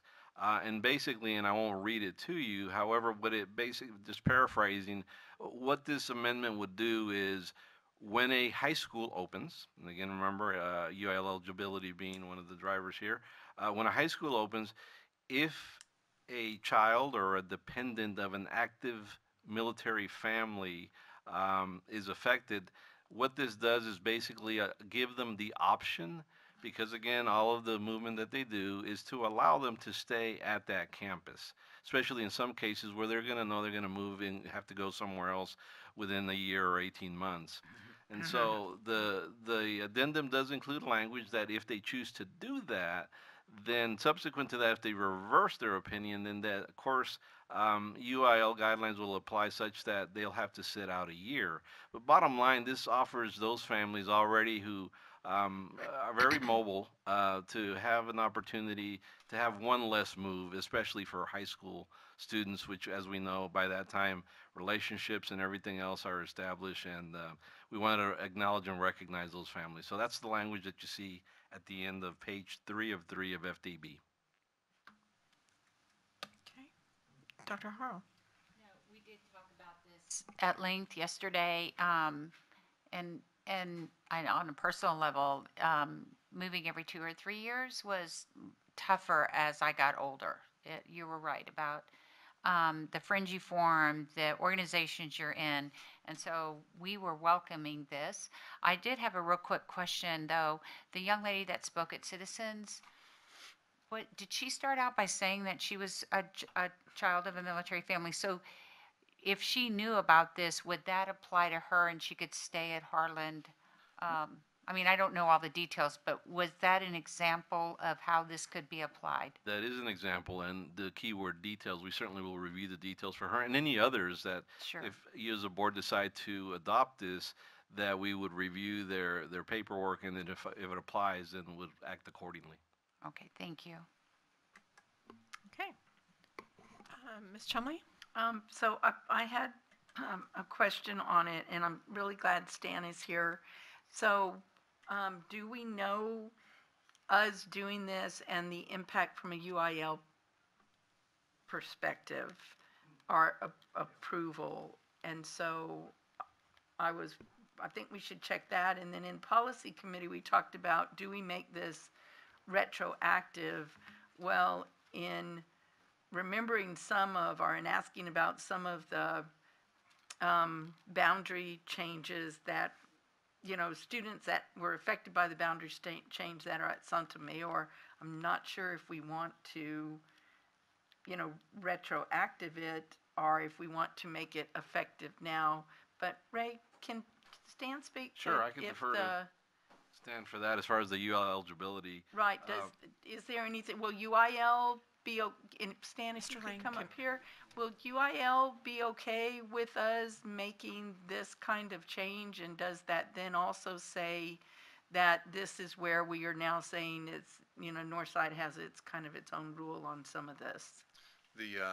As far as UIL is concerned, the students that are currently at Harlan, that technically from UIL's perspective, they've never broken enrollment. And as y'all know, from a UIL perspective, when we open new schools, a school district can have more stringent policy, and so we can populate the new school. There's good reason why we have that. And so this is basically a district policy in regards to these children not being eligible right now at Harlan. However, from a UL perspective, they're fine in regards, because they've never broken enrollment. The question's going to be if by chance we have students that are currently at Sotomayor, that are military families that want to come back to Harlan, because we're allowing this now. No, not spoken to UIL today.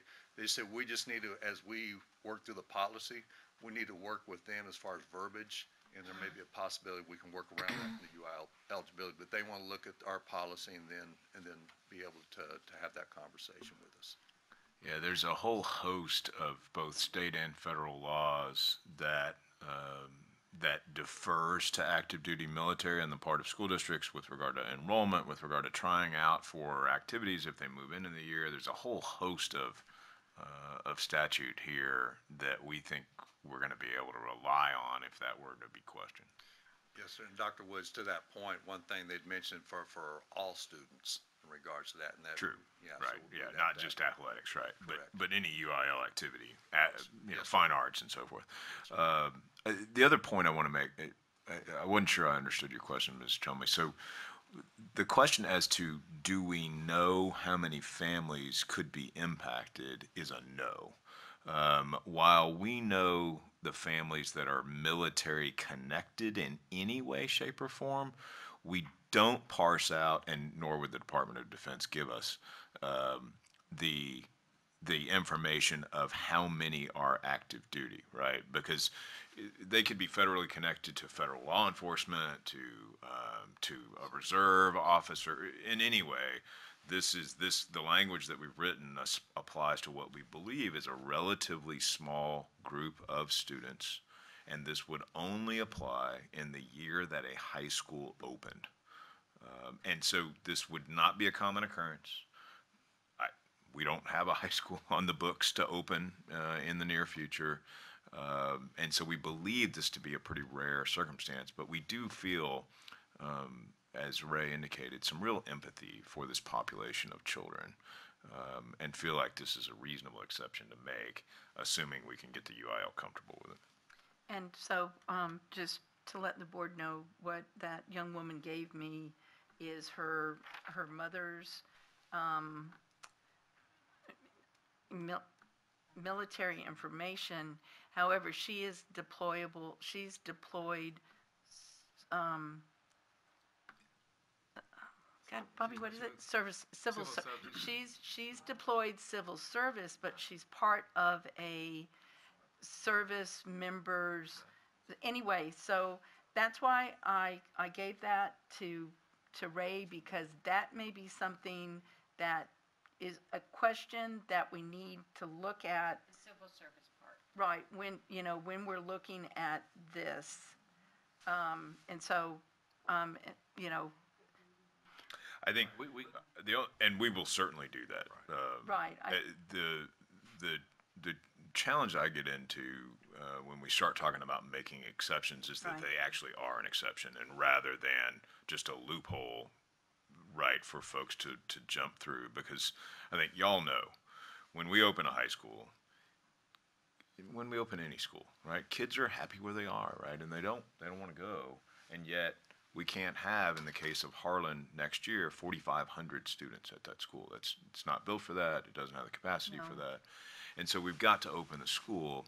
So I would just caution us against, let's if we're going to do this, and I agree with the recommendation, I think it's a strong recommendation, but let's create an exception, not a big loophole that applies to a large number of folks, such that it hurts our ultimate goal of populating a new school and relieving a crowded school. So I guess my question is then, because in policy the question was, number one is, do we do the new policy language, and do we retroactive it? And so are there still, it sounds to me like we still have questions that we need to have answered before. Now, is that before we approve this, or? Mm-hmm. Okay. Because this is first reading, we still have time in order to accomplish that. And so I think we'll work with the UIL. We'll try to get comfortable with where we are. My recommendation, again, given the fact that we do not plan to open another new high school anytime in the foreseeable future, is that we would consider making this retroactive, because, again, we think it applies to a very small group of young people. Okay, I was just confused on that, because last night I don't know why I was thinking that we could approve it tonight, but we can't.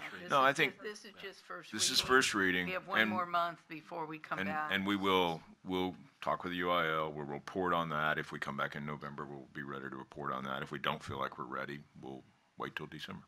Well, and then the other piece, and it doesn't have to be for December, but I would like us to take a look at that. One thing where kind of all of this came up was just some confusion on what kind of transfer allows, allows students to play a varsity athletics. And so I would just like to have us look at the whole policy. And again, I don't want to hold us up on this piece, but I would like to have us take a look at it so that it's just a little clearer in our actual policy. Because like under the administrative policy piece, it doesn't address UIL, yet child of employee transfer actually has a little statement about UIL. So I just think, if we could, Yeah, I think if we could this take a look is- at that, making that a little Yeah, we can do clearer. that. I think this is an example of no good deed, goes Right. unpunished. And as we've opened up more availability to transfer within the school district, it adds at the high school level. It's not so much an elementary and a middle school issue, but at the high school level, it does add some complexity because of the concerns around UIL eligibility. But we can definitely do that. This is a policy we've adjusted quite a bit in the last few years, as y'all know, really with the goal not of eligibility, but with the goal of allowing families to transfer within reason within the district. Right, and doing what's best for kids. I think that's what we're all trying to do that on this. Okay. Thank So you. we will return either November or December.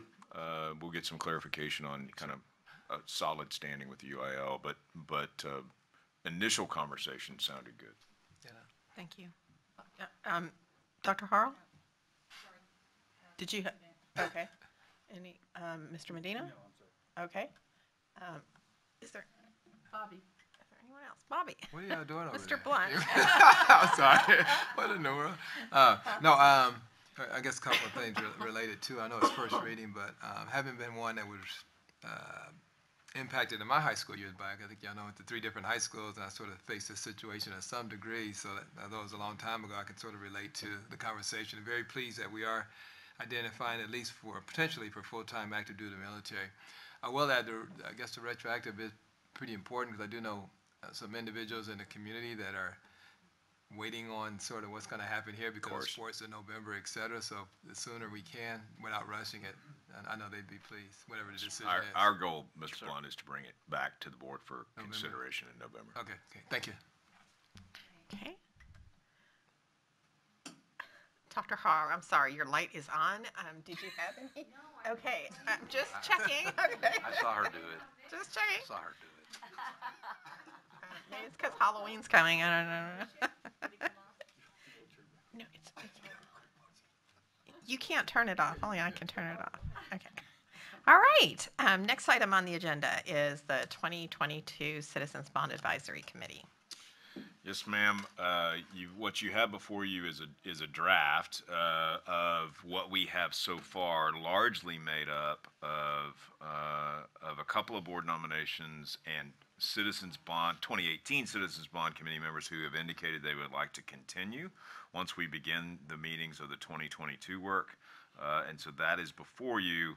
What we would suggest is that pending additional board nominations, we ask for action on this item, noting that a trustee could add to the list. What I would suggest, though, is if you intend to add to the list from a person who's served previously, get with Mr. San Miguel. Some folks have indicated that they'd like to cycle off, especially some folks who have done this 3 and 4 times, and we want to try to be respectful of that.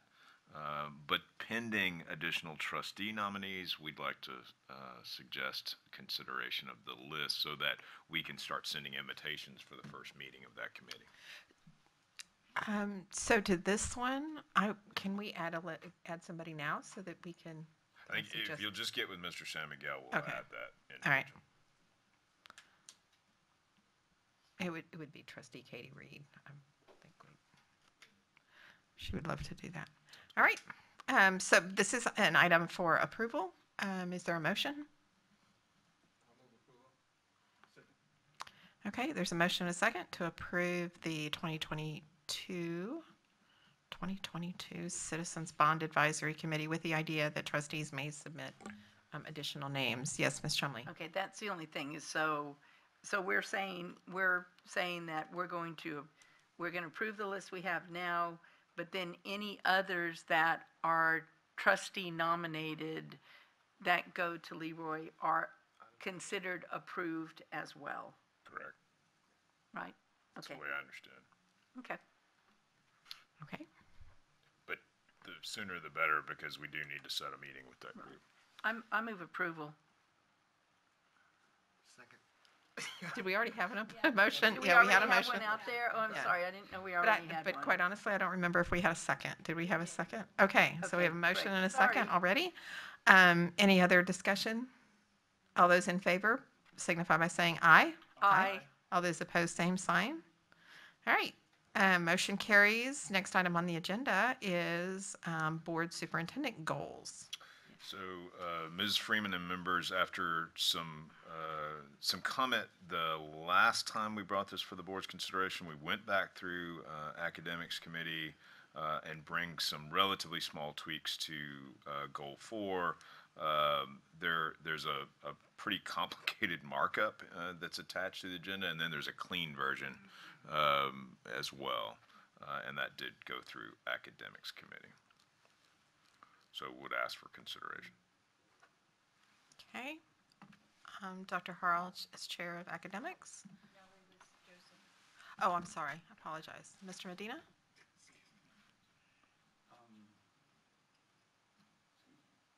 Sorry about that, but as we discussed this in academics, there were several items that we wanted to make sure we empathize, as in continuing some of these goals.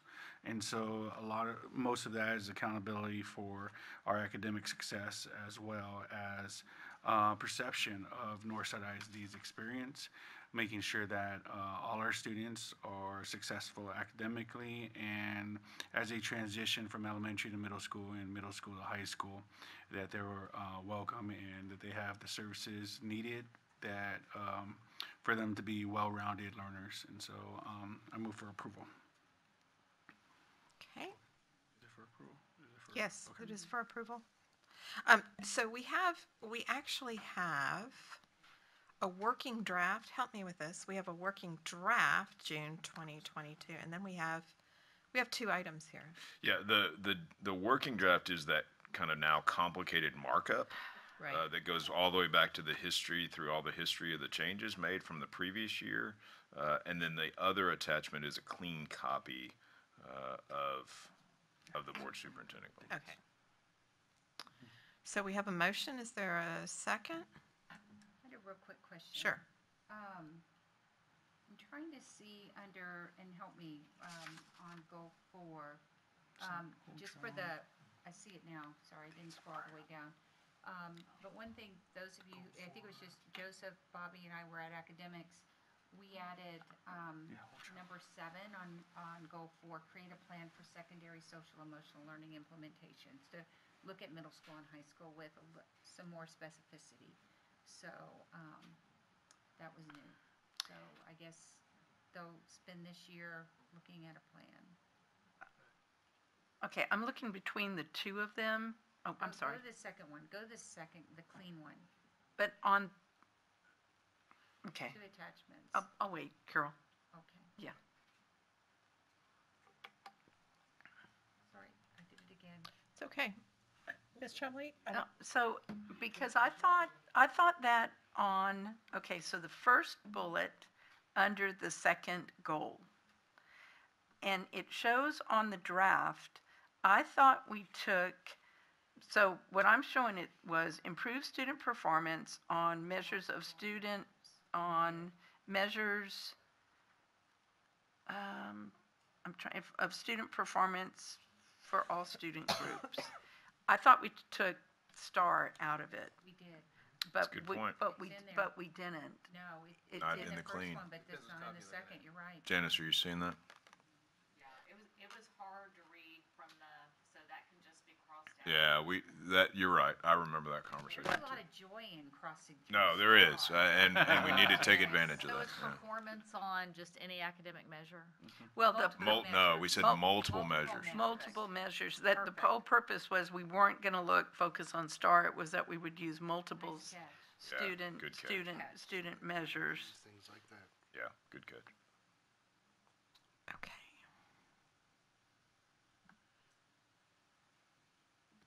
So to that, you have to help me, guys. It's only 8 o'clock, but there's a motion. Okay. So we have a motion and a second to approve the 2022-2023 board superintendent goals with the correction that we discussed under goal 2, item number 1 to delete. We don't have a second, but I'll second. Yeah, but guys, wait one more minute. Okay. I think we may need to go back and look at that draft. So, because there's some things that look like we had it in there, but they're not in the finalized one.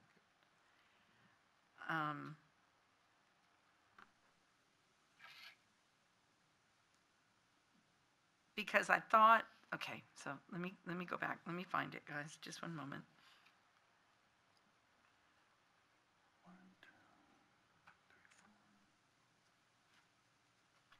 I think we're okay, but would somebody just take one more look at this and see if there's anything else? Because I agree, Janice, that working draft, it's kind of confusing. It's real hard to, Yeah, it's kind of confusing, but if we'll just take one more look at it and just make sure that there's That's not, the only thing that I see as I try to reconcile the two. because we took off the piece where we said create a Department of Social and Emotional Learning, because that's already been done. That was originally stricken. Yeah, right. so we struck that. You had wanted to create a system whereby staff and trustees hear from students and parents, and that's in there. Right. That's in goal 1. Yeah, that's in goal 1. I remember. Yeah, I think the only thing I see is the change that you note, Mrs. Chumley, and then the addition that was discussed at the last board meeting and at academics. Okay. All right. Thank you. Oh, I have a question real quick before. Sorry Mr. about that.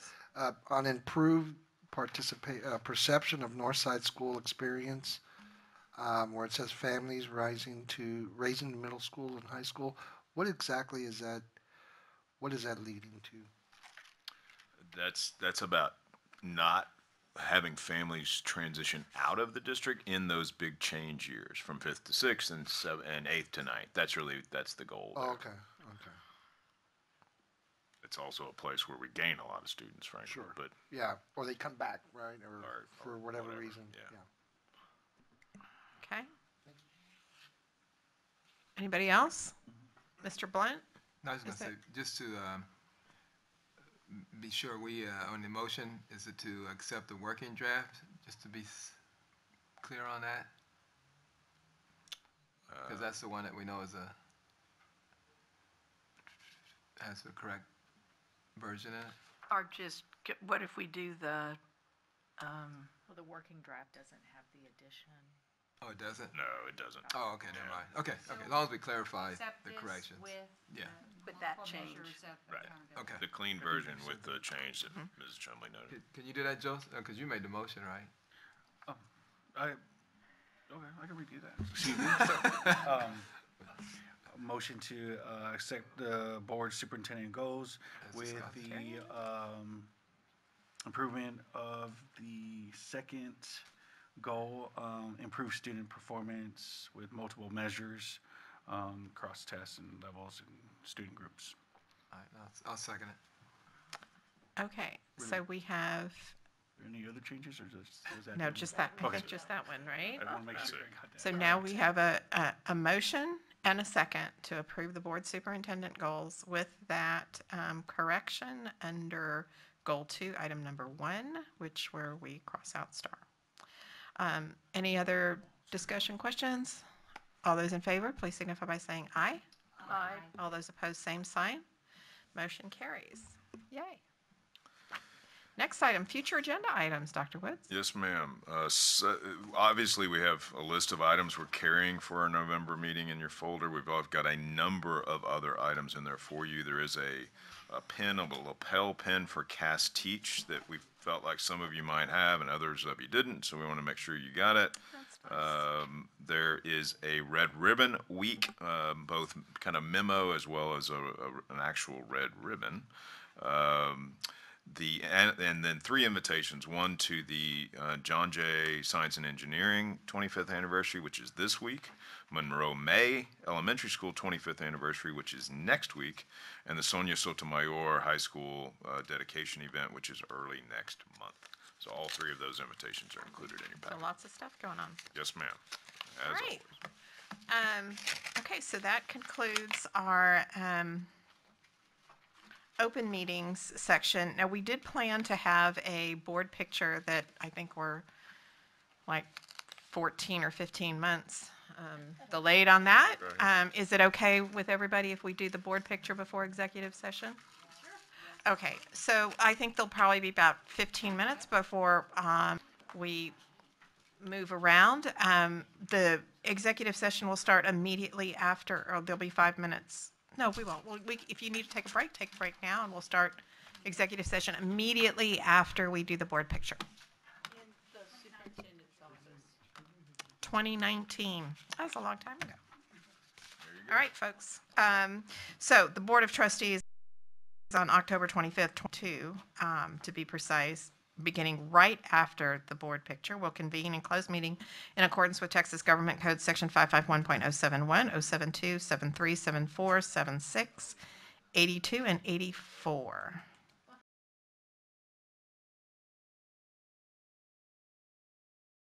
The Board of Trustees on October 25th, 2022, beginning at 9:16, will convene an open meeting. Is there a motion to come before the board? Hello, Mr. Medina. I move for approval for the administrative positions as discussed in closed session. Dr. Harrell? Second. Okay, we have a motion and a second to approve the administrative appointments as discussed in executive session. All those in favor, please signify by saying aye. Aye. All those opposed, same sign. Motion carries, and unless there's any objections, the board ends its meeting at 9:16 or 9:17 p.m. on October 25th, 2022. That's still a good time.